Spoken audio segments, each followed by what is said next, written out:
Mainit-init pa po na balita ito, mga kaistorya. Sinampahan na po ng impeachment complaint si VP Sara doon sa Kongreso. Yan po ay sa kabila ng pagtutol ni Presidente BBM. May isang grupo po, organisasyon po ito na hindi po napigilan. Matatandaan po natin, mga kaistorya, na inamin ni PBBM na pinigilan niya ang Kongreso na wag na umanong sampahan ng impeachment si VP Sara dahil nga po wala naman tayo ditong papakinabangin. At nagalit pa nga po, mga kaistorya, si Congresswoman Franz Castro dahil po dyan ay binakbakan niya si PBBM at ang totoo ay hindi magaganda ang mga sinabi niya kaya PBBM. Kanina lamang po ito, mga kaistorya, 3:00 ng hapon.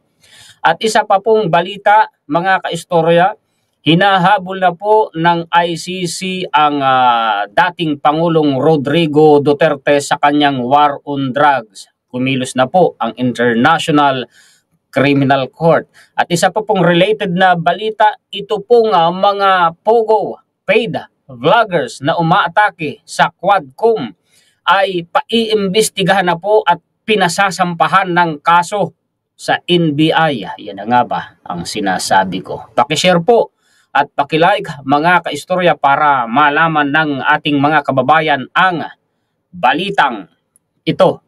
Palakihin ko po muna ang atin pong mga references. Ang sabi po, first impeachment complaint versus VP Sara filed at House. Basahin muna natin bago natin puntuhan. The first impeachment complaint against Vice President Sara Duterte was filed by civil society organizations before the House of Representatives, Office of the Secretary General, Monday afternoon. The impeachment complaint, crafted by religious leaders, sectoral representatives, and families of drug war victims, endorsed by Akbayan Party List Representative Percival Sendanya before 3 p.m. Dito pa. Today, I formally endorse the first ever and historic impeachment complaint filed by our citizens against Vice President Sara Duterte, Sendanya said in a statement handed out to reporters before the filing. The complainants were accompanied by former Senator Laila de Lima, kasama si former Senator Laila de Lima, former Senator Quezon City lawmakers Jose Christopher Belmonte, former Presidential Peace Advisor Ging Deles, Catholic priest Robert Reyes, and Flavie Villanueva, and members of the Magdalo Group. Ito na ang punto natin, mga kaistorya. Paano sasabihin ito ay politically motivated? Kung napapansin ninyo, yung mga taong nagsama-sama para sampahan ng impeachment complaint si VP Sara ay hindi naman po partido ni Presidente BBM at hindi naman po partido ni Speaker Martin Romualdez. Hindi po nila kaalyado. Ang totoo pa nga, itong mga taong binanggit na ito ay kalaban ng dating presidente nung sila pa ang nakaupo sa gobyerno. Laban nila ito, mga kaistorya. Hindi laban ng administrasyon ni Speaker Yun po ang nakikita ko. Kasi nga, mga kaistorya, pinigilan na nga ito ni PBBM at dun nga dahil dun sa pagpigil na ni PBBM, nagalit pa si Franz Castro, binakbakan niya si PBBM. Hindi magaganda yung pinagsasabi niya. Wala raw pakialam si PBBM. Huwag niya daw saklawan ang Kongreso. Di ba niya naiintindihan niya sa pagkakatanda ko sa yung punto na sinabi ni Franz Castro, yung separation of power, ay totoo rin naman yung sinasabi ni Franz Castro. Ang problema ito, yan na nga ba yung sinasabi ko, nag-ipon ng kalaban ang dating administrasyon, ayan, binabalikan sila. At yung pagbalik, may dahilan. Anong dahilan? Yung war on drugs. At kasama nga yung mga kamag-anak ng mga naging biktima ng war on drugs, ay di po ba, mga kaistorya? Okay, balik tayo sa topic. Ano po? Palakihin ko muna po ito. Ang sabi po mga kaistorya, very obvious naman na daw po, masyado naman daw pong halata na well-organized at bayaran. Alin? Yung mga vloggers na tumitira sa Quadcom. Barbers urge NBI to act against vloggers maligning Quadcom members. Yan, yari kayo. Oo, may karapatan tayong magpahayag ng ating opinyon at saloobin. Oo, may karapatan tayong magsaliksik ng mga impormasyon at magbahagi ng mga impormasyon na ating nasasaliksik. Pero may limitasyon ang lahat ng karapatan. Nalilimitahan yan ng batas. Wala tayong karapatan na siraan ang sino man sa gobyerno kung hindi yan totoo. Kung iyan ay gawa-gawa lamang. Maaari natin silang punahin. Maaari natin silang sabihan ng hindi maganda dahil sa karapatan, pero ako hindi ko yung gagawin, no? Sabihan ng hindi maganda sa pamamagitan ng pagpapahayag ng opinyon o pagbabalita, kagaya ng ginagawa nila. Pero wag nang dahil sa inimbentong kwento. Diyan nalilimitahan ang karapatan na yan. Masyado naman daw halata na well-organized at bayaran. Nako, yan na nga ba ang sinasabi? Pagkatapos iiyak, ay may umiiyak na nga, may nag-post na, mga kaistorya, wala pa nga eh, iyak na kaagad. Bakit? Anong ibig sabihin? Sa palagay nyo, guilty kaya? Mga kaistorya? Ito, sabi nila, ito yung mga bayarang grupo ng tagapagkalat ng kasinungalingan. Siguro, nasasaktan na ang kanilang mga employers na pogo operators at drug lords, nakapo. Dahil sa patuloy na Quadcom investigations. Nang dahil nga sa investigasyon ng Quadcom na yan, maraming lumitaw, nakabulastugan, mga lihim na kwento na hindi pa alam ng sambayanang Pilipino. At ang totoo, mga kaistorya, nagulantang tayo doon po sa multitude at sa magnitude, sa dami at sa bigat ng mga krimen na pinaggagawa nitong mga illegal pogo na ito dito sa Pilipinas. Take note, yan ay isang dambuhalang problema na legasiya, pamana, iniwan ng dating administrasyon. Kita ninyo, mga kaistorya. Nung inimbestigahan ang pogo, binakbakan yung mga mambabatas. Bakit? Dahil ba nakakalkal yung hindi dapat malaman ng mga Pilipino? Sa palagay ninyo, mga kaistorya, dahil ba may nasasagasaan na nakikinabang? Ano po sa palagay ninyo, mga kaistorya? Ha? Tuloy. Ito pa. Ha? Ito naman ay si Manila Bulletin. Kung hindi ako nagkakamali, tingnan nga natin sa taas. Ayan nga, Manila Bulletin nga, mga kaistorya. Kinote nila yung sinabi ni Kong Barbers. Ang sabi, very obvious na well-organized at bayaran ang mga vloggers na ito na gustong sirain ang pangalan ko, ng kapatid ko, at mga Quadcom members. Sabi nila, ito yung mga bayarang grupo na tagapagkalat ng kasinungalingan. Siguro nasasaktan na ang kanilang mga employers na pogo operators at drug lords dahil sa patuloy na Quadcom investigation. Dapat lang nakasuhan ang mga yan. Huwag nang pamarisan at huwag nang masanay. Papanagutin dahil ang sinasalot ng pogo ay ang mga Pilipino, ang bansang Pilipinas. Kaya papanagutin kung totoong may mga bayarang vloggers nang nagbabayad ay mga pogo operators para wag nang pamarisan. Okay? Related na balita naman, mga kaistorya. Bakit may pahaging si Secretary Juan Ponce Enrile, mga kaistorya, ng legal defense, mga kaistorya, ng atin pong Pangulo, head of legal defense. Ang binabakbakan dito, mga nagpi-people power Ayan nako. Ako'y natatawa. Basahin nga natin, mga kaistorya. My advice to the advocates of revolution or people power, pinapayuhan na kayo, makinig kayo sa matanda at makaranasan yan. is to go ahead to a shop and buy your revolutionary or people power kit. Anong klaseng people power kit kaya ito? And start the game you like. If you really can do it, revolution or people power is no bluffing matter. It is an ultima ratio where there is no point of return. It is a zero-sum game. Either you win or you lose. That's it. Minsan kasi na, either you win or... Sige, yun na lang. Pasensya na sa pronunciation ko, mga kaibigan. Binabasta-basta nila kasi ang people power. Akala nila, ganun-ganun lang. Ito yung sinasabi ko. Napaisip lang ako. Ito naman ay opinion ko lang, palagay ko lang. Kasi tingnan ninyo. Unang-una, sinong makikinabang pag pinatalsik si PBBM? Sino ang magsasucceed? Sino ang papalit? Tapos itong mga ingay na ito, mga ka-store, hindi kaya kako may kinalaman dito ang China. Dahil ang China, sabi sa mga balita, ay nakikialam sa sistemang politika ng Pilipinas.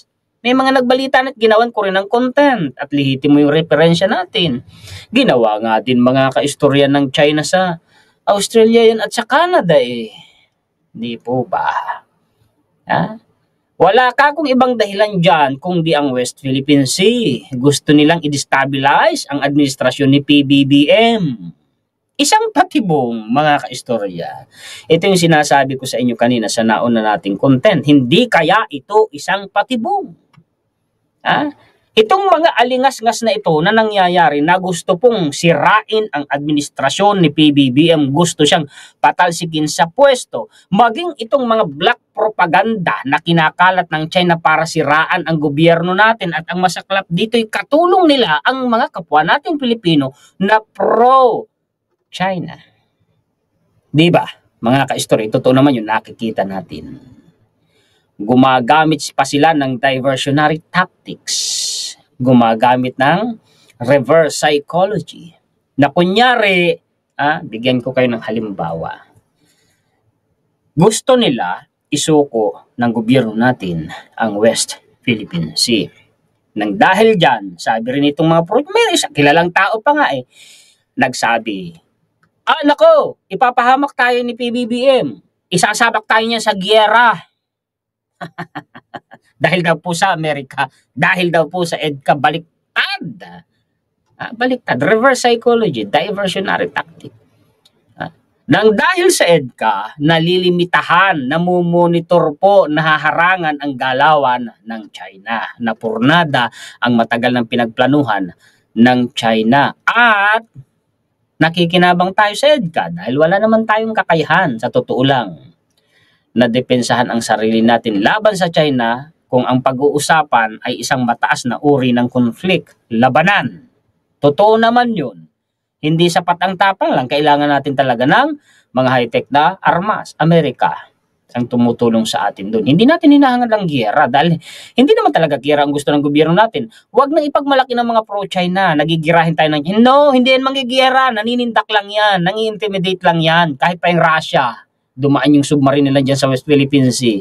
Naninindak lang yan. Ay hindi sindakin ang mga Pilipino. Siguro yung mga pro-China, sindakin.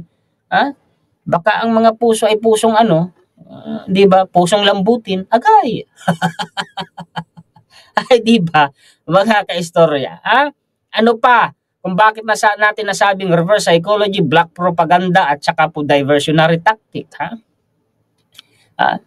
Ito na yung ng China na talamak na dyan sa nagkukumpulan na dyan sa West Philippines. Malapit nga naman sa Pag-asa Island. Teka lang, hindi naman yung dahilan.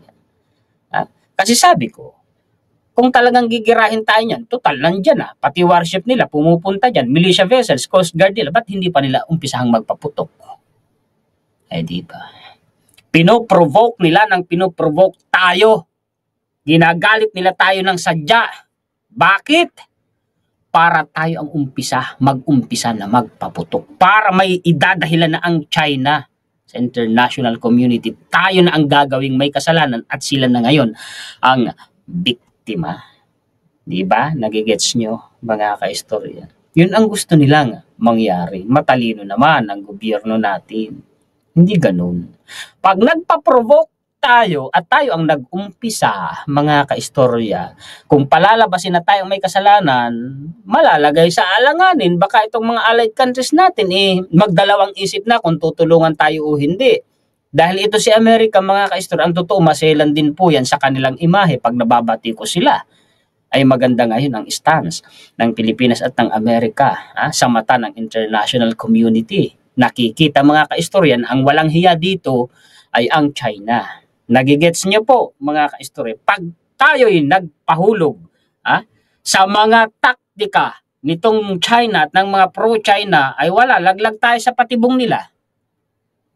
Ay sana po'y nagigets ninyo, mga kaistorya, kaya hindi basta-basta na tayo sasabak sa hindi talaga digmaan ang hangad natin. Ipinagtatanggol lang natin kung ano yung atin. Balik tayo dito sa loob ng Pilipinas. Itong mga nangyayaring alingas-ngas dito, pag-atake sa presidente from the Duterte camp, wala namang ibang umatake, kundi sa kampo nila, may rally-rally pa.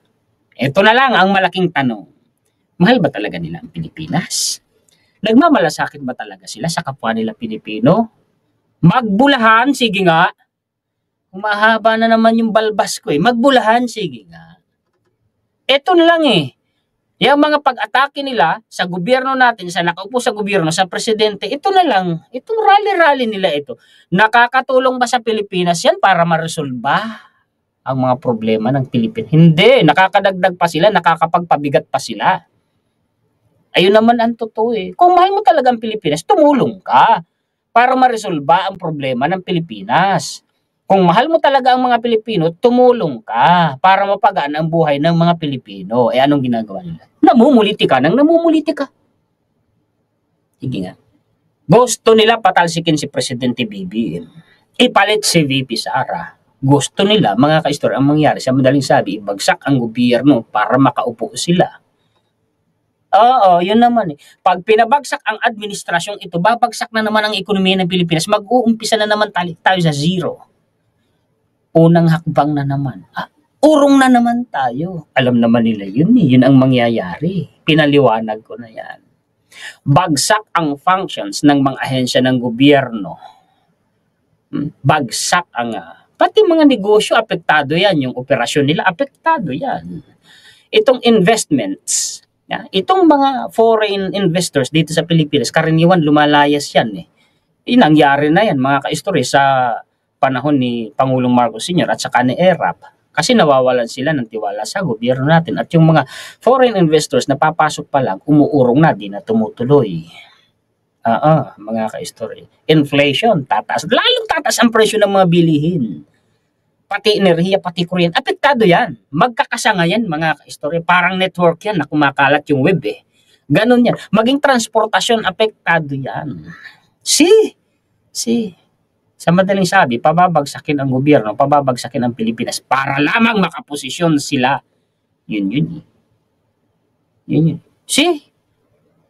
Paano masasabing mahal nila ang Pilipinas? Paano masasabing nagmamalasakit sila sa mga Pilipino?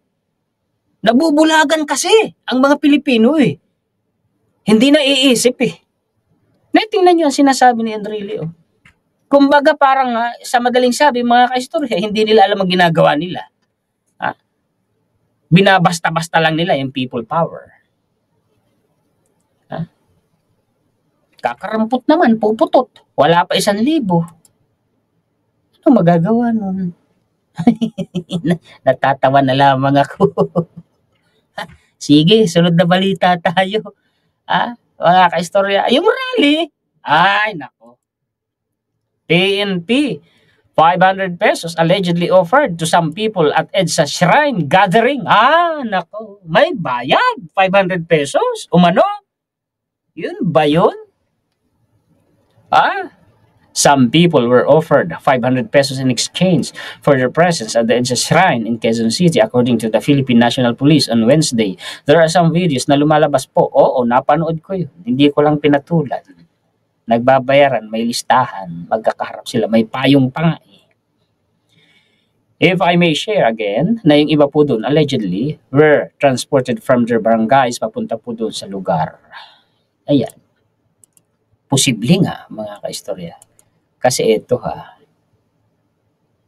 ako naniniwala mga kaistorya na ang tao hindi mag-aaksaya ng panahon dyan kung walang kapalit.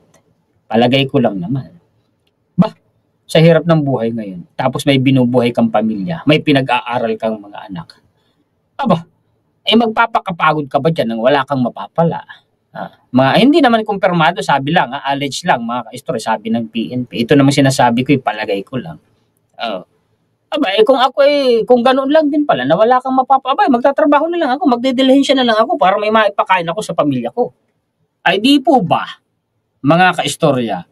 Sunod, hinahabol ng ICC, ICC appeals for direct witnesses including policemen in drug war prove the International Criminal Court is urging individuals with the knowledge of crimes committed during the Duterte administration's controversial war on drugs to reach out to the Hague-based tribunal. In a public notice released in both Filipino and English, the ICC called on potential witnesses to share information about the alleged crimes against humanity, including killings, torture, and sexual violence that occurred between June 2016 and March 2019. The ICC addressed its appeal to members of the PNP. Naka po.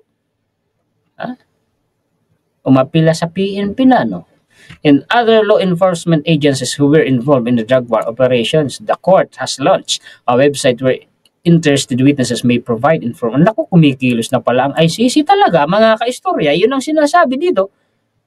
Sa balita na ito, ayan na, hinamon pa yan ni former president. Ngayon, kumikilos. Papaano kaya? Ito, may swarming po ng vessels, Chinese vessels dyan, malapit sa Pag-asa. Ay dahil daw po sa mga kalagayan ng panahon, yun pala yun. Ay yung iba naman, ginawa na ng ibang kwento. Di po ba mga kaistorya? Due to bad weather conditions nung mga nakarang araw, masama nga naman ang kalagayan ng panahon. Excuse me ulit, mga kaistorya. Huwag kayong matakot dyan. Sabi ko nga mga kaistorya kung talagang gusto niyang manggera nandyan na sila dami nila bakit hindi pa sila umatake? Ba't di pa sila magpaputok? Kalukuhan, takot din yan. Saan pupulutin ang China kapag sumabak sila sa gera? Bagsak na nga ekonomiya nila talaga pong daming problema. May dagok na naman panibago sa China. Gagawan ko ng content yun, mga kaistorya. Bagong problema nila. Oo, malala. Nako, magagalit na naman ang mga pro-China sa akin dahil binubulgar ko. Isa pa ito sa ibinabato. Hanggang ngayon, itong mga ing-ing, yung presyo ng bigas na 20 pesos daw. Gusto nila gutumin ang mga magsasaka, Samantalang sa panahon ni former president hanggang ngayon umay, apektado tayo, hindi pa naresolve ang problema Hanggang ngayon, sumisingaw Sige, benta mo ng 20 pesos ang per kilo ng bigas. Naku po, kulang pa yan sa puhunan ng mga magsasaka. Sa abono, sa binhi, sa insecticide, sa pagod nila. Sige nga. Mangyayari yan kung ibebenta mo ang palay ng siguro mga 3 to 5 pesos per kilo. Pwede mong ibenta ng 20 pesos per kilo ang bigas. Saan mo naman gustong pulutin ang mga magsasaka nun? Sige nga, makasarili yung gusto talaga ipilit 20 pesos per kilo na bigas. O kaya naman, isa pang paraan, isubsidize ng gobyerno. Kung isusubsidize naman ng gobyerno yan, at ang pag-uusapan ay yung sa market regular price ng bigas. Pagpunta mong palengke, bibili ka ng 20 pesos per kilo na bigas. Mamumulubi ang gobyerno natin. Palagay ko mga 2 taon, 3 taon, bagsak ang gobyerno, wala ng pera, tigang na. Isipin ninyo, ilang milyon ang Pilipino. Di ba, mga kaistorya? Nagre-reklamo sila mahal ng bigas. Mahal ng bigas, pero may pambili kang sigarilyo, may pambili kang alak, may pansabong ka, may pangsugal ka. Yung sigarilyo ngayon, yung isang kaha na 20 pieces ang laman. Alam ko rin, dahil matagal din akong nanigarilyo, itinigil ko nga lang, mga kaistorya, nung pandemya. Mas mahal pa po sa 1 kilo ng bigas. See? Reklamo ka ng reklamo sa bigas. Pero bumibili ka ng sigarilyo. Si Mrs. reklamo ng reklamo. Mahal ng bigas. Babatikos kay PBB. Pero binibilhan mo ng sigarilyo yung mister mo. Saklap niyan. May pantagay pa yan. May pansugal pa yan. Sumasayaw-sayaw pa yan sa sabungan. Pumapalapalakpak pa yan. See? Kalkabulistogan ng mga Pilipino. Mga lason. Diba? At tingnan niyo ang balitang ito. Mga kaistorya. Palakihin ko nga. Duterte era. Rice price manipulation. Minanipula rin po yung bigas eh. Problema ito sa panahon ng Duterte administration. Hindi nila naresolba. Mabatas ang may sabi. Ha? The biggest agricultural price manipulation case involving alleged rice importation anomalies. Anomalya sa importasyon ng bigas. Panahon ng Duterte administration, nagpahirap sa mga Pilipino dahil ang taas ng presyo eh. Speaking at the Super Committee's inaugural hearing on Tuesday, Salceda, Bicolano, stressed the need for accountability, citing failures that let cartels exploit the country's food supply. The biggest case of price manipulation in the agricultural sector remains to be cornering of import permits in 2016 to 2018, said Salceda, chair of the newly formed Murang Pagkain Super Committee, composed of the Committees on Ways and Means, Trade and Industry, Agriculture and Food, Social Services, and the Special Committee on Food Security. Tingnan ninyo. Nakaka-story. Hindi naman na-resolve. Maging yung sa problema nga sa droga, di naman na-resolve. Di nila natapos eh. Tingnan ninyo. Sa totoo lang, binabatikos nila ang administrasyon sa taas-ika ng presyo ng bigas. Ang totoo nga naman, pumalo ng 70 pesos na per kilo. Kawal yung aso. Pero panahon ng Duterte administration, pumalo ng 80 pesos per kilo sa Zamboanga. Ilang beses ko nang ginawan to ng content. Ayan, mga kaistorya. GMA News. Baka sabihin na naman na tayo nag-GMA. Hindi yan edited. Talagang 80 pesos per kilo yan. Binalita talaga ng GMA yan, mga kaistorya. Kita ninyo. Nasabi ko na. Pag ibinabalik sa kanilang sinasabi, nagagalit. Hindi lang kasi tayo sa totoo. Mahalin natin ang Pilipinas dahil dito tayo nakatira. Suportahan natin ang gobyerno dahil yan po ang nagbibigay ng proteksyon sa ating mga karapatan, sa kalayaan, sa soberenya, sa teritoryo, sa buhay ng mga Pilipino. Yan ang nagbibigay ng proteksyon. Yan yung head of the country. Sirain mo yan, ay buong bansa bagsak. Kaya hindi ako pabor dun sa mga naninira sa gobyerno. Kaya mas pinili ko na maging pro-government, mga kaistorya. Yan po ang mga balita, impormasyon, komentaryo, kritisismo, opinyon na maibabahagi sa inyo ng inyong lingkod. Pakishare po at pakilike. Salamat po sa ating mga sulit kaistorya sa buong mundo. Higit sa lahat, salamat sa ating Panginoon. Shoutout po sa inyong lahat. Mabuhay kayong lahat ng mga sulit kaistorya natin sa buong mundo. Salamat sa laging pagsuporta, laging pag-abang, laging panunood, pag-share at pag-like ng mga contents ng inyong kaistorya. Muli ako po si Juan Historiador, ang taga-kwento ng totoong istorya ng kasaysayan na nagmamalasakit sa kapwa ko Pilipino at nagmamahal sa bayang ito, ang bansang Pilipinas.